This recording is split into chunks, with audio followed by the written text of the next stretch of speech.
So triangle forward is slightly different to our traditional triangle, but it is a variation of the same move. So we begin this time with our legs wide, but we do take them wider than the initial triangle. The reason for this is that as we twist the body down towards the right, there is a tendency to not be able to reach that foot, particularly if we're really high up with a very narrow triangle. So we want to get a nice wide triangle, take the feet and begin with them facing forwards, okay?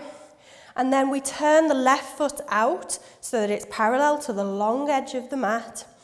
And then all we do for this move is, for this we try to not twist the body too much. We try to keep the core area nice and flat, and we keep both legs perfectly straight. So we're not bending this front knee this time, we're keeping it really straight. And all we do is we take a deep breath in, lifting those arms to our lovely balance again. And the best way to enter into this move is, rather than trying to reach to the ground, it's actually trying to shunt the body forwards.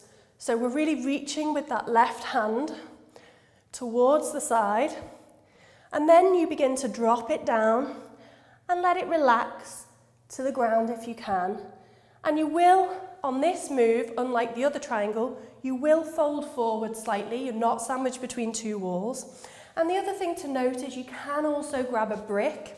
If you don't have a yoga brick, you don't need any fancy kit at all. You can grab some cushions off the couch. You can grab a couple of books, but just make sure they don't slip.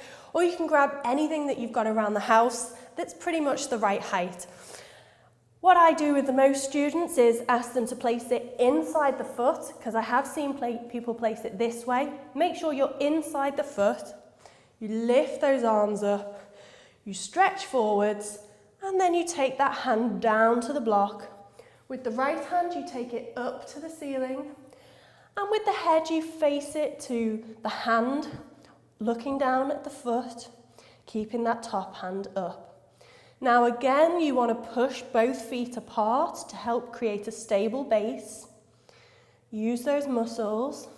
You want to stretch that right hand up so that you're really engaging the core here again. You will feel it both on the left side and the right side in this move, unlike in the other triangle. In the regular triangle. In this forward triangle, the other thing to note is our hand at the top. Make sure it's facing towards the back side of you. I don't want to see it facing in, we keep it facing this way. And then to come out of this move safely, we can bring the right arm down to relax the back.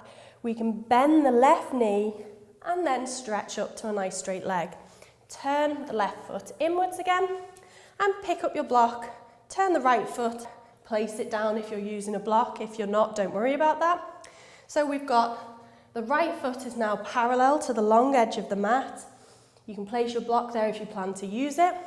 And then all we do is, again, we try to keep the hips parallel, but they do turn at the end of the move a little bit as we bend forwards. And it is more of a bend forward than a turn.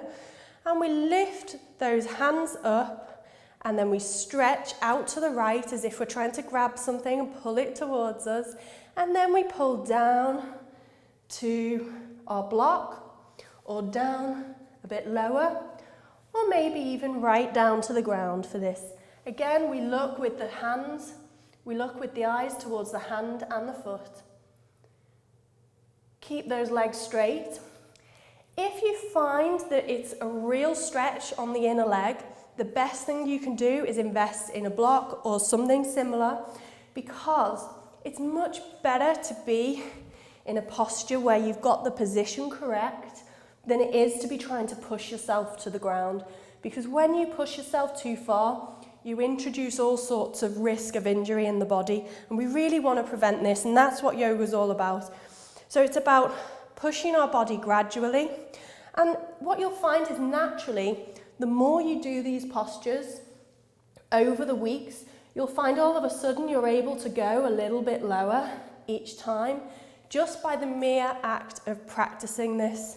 So you don't have to push yourself every single week. You'll just find that each week you can go a little bit further just by practicing.